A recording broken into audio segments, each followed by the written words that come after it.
J'ai reçu récemment un nouvel appareil, et en l'occurrence un récepteur GPS, c'est plus exactement le Garmin GPS Map 76 CSX, et en jouant avec, je me suis aperçu qu'il avait une fonctionnalité qui s'appelait le geocaching. Et le geocaching, c'est un passe-temps qui a été inventé sur la côte ouest américaine, mais qui s'est popularisé à l'ensemble du monde.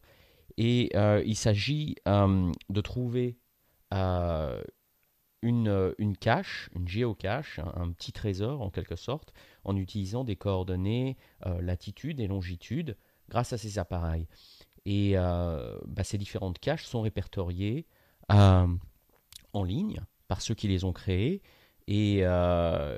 Aujourd'hui, donc, on va partir à l'aventure d'une cache que j'ai trouvée en ligne, qui est en fait à seulement 2,5 km de chez moi. Et on va prendre donc ça pour nous aider à la trouver. Allons-y.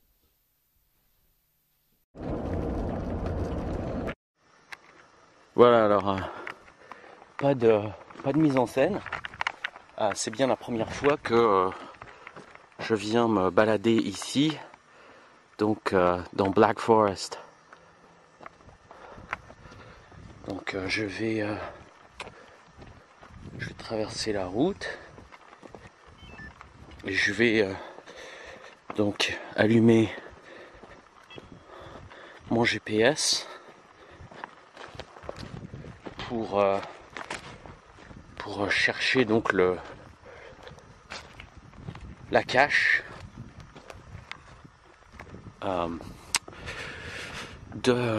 pour chercher donc cette cache. Il y a un sentier là, donc je dois être sur la bonne voie. Alors voilà, j'ai chargé sur le GPS plusieurs caches et marqueurs géographiques. Donc j'ai donc celui-ci qui s'appelle Black Forest, qui a été caché par Team Spirit, qui est donc le participant qui l'a caché. Et donc j'enclenche le GPS. Et voilà, donc je suis à peu près, d'après le signal que j'ai ici, je suis à peu près à 450 pieds environ de l'endroit où ça se situe, donc à peu près 150 mètres. Allons-y. C'est par là. Voilà, alors notre petite exploration sur le flanc nord du mont Konocti. Donc c'est un volcan endormi au pied duquel j'habite en fait, qui surplombe la rive sud de Clear Lake.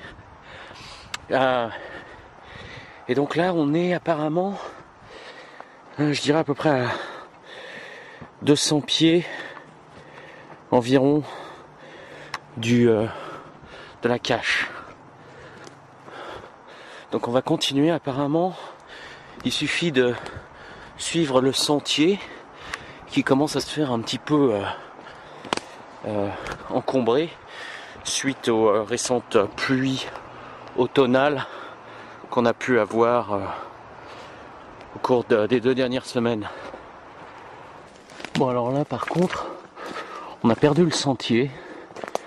Il a apparemment disparu, mais de toute façon la cache est droit devant, à peu près un petit peu plus de 200 pieds en fait.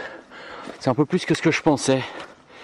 La raison pour ça, c'est tout simplement que quand on utilise un GPS, il faut penser en termes d'horizontalité. Il faut simplement... le GPS ne tient pas compte du relief. Donc ce qui peut paraître relativement proche sur une carte, ou en l'occurrence un GPS, peut se révéler être une distance plus longue si on prend en compte la 3e dimension. Et comme je suis au flanc d'une montagne, je me retrouve à grimper. Il semble que là il faut que j'oblique un petit peu. Alors le seul indice que j'ai, hormis évidemment la position, c'est qu'apparemment la cache est de la taille, je cite, de la moitié d'une coccinelle Volkswagen. Donc il me semble, ça décrit à peu près la moitié des rochers dans cette forêt. Mais bon, on va trouver, je suis tout près. Je suis vraiment tout près ici.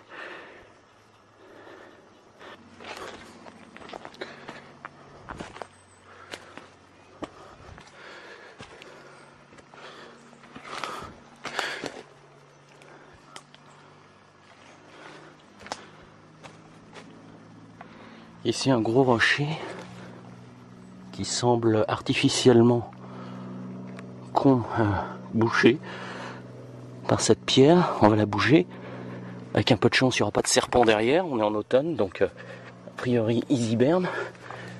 Non, ça bouge pas. Il me semble pas voir quoi que ce soit là-dedans. Mais...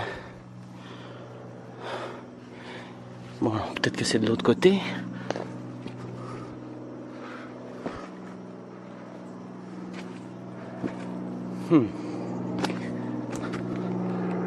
Ah.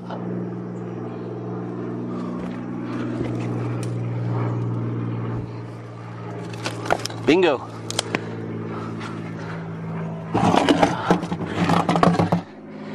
Ah, d'une main c'est pas facile. Ça c'est une boîte de munitions.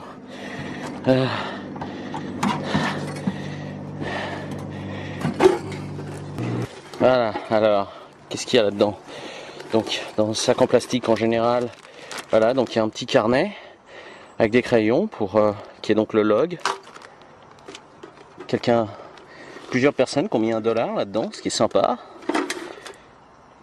Des petits jouets, sans grande valeur, pour les gamins.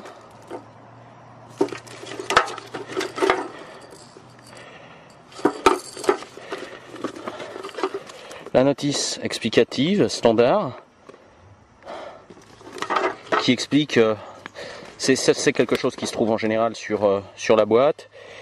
Ça explique grosso modo, voilà, félicitations, vous l'avez trouvé, les directions, voilà, si vous prenez quelque chose, mettez quelque chose dedans. Et puis quelque chose également pour les gens qui trouveraient ça par accident, qui ne savent pas ce que c'est que le géocaching, donc pour leur expliquer que qu'ils sont les bienvenus s'ils veulent jouer avec. Voilà, ça c'est l'impression donc de la page web sur geocaching.com de la cache en question. Voilà, on l'a trouvé. Grâce à ça. Donc ce qu'on va faire maintenant, c'est qu'on va écrire ça on va écrire notre visite sur le log. Voilà, alors je suis en train de lire le log là. Et la dernière, les dernières visites, donc il y en a eu une le 1er juillet par B-Froggy, qui a trouvé donc cette cache avec son mari, et une autre du 13 juillet. Donc apparemment 3 personnes différentes le 13 juillet, le 13 juillet pardon, 3 personnes différentes ont trouvé donc cette cache. Donc à nous de laisser une petite note. Bon bah voilà, j'ai laissé un petit mot dans le log que je vais remettre à sa place. Et puis donc je vais jouer le jeu. Je prends un petit phoque et je laisse à la place un éléphant. Voilà, un film gratuit sur iTunes. Dumbo pour ceux qui veulent. Pour ceux qui veulent venir jusqu'ici dans Black Forest. On remet tout ça dans la boîte avec mon petit souvenir.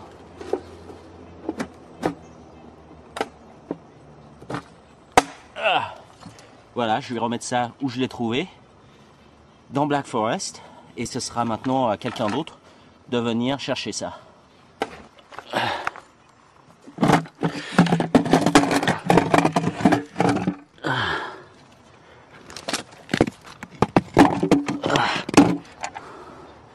Voilà, bien calé. Et ben, à nous de rentrer maintenant. Et puis si je me perds, ben au moins j'ai ça.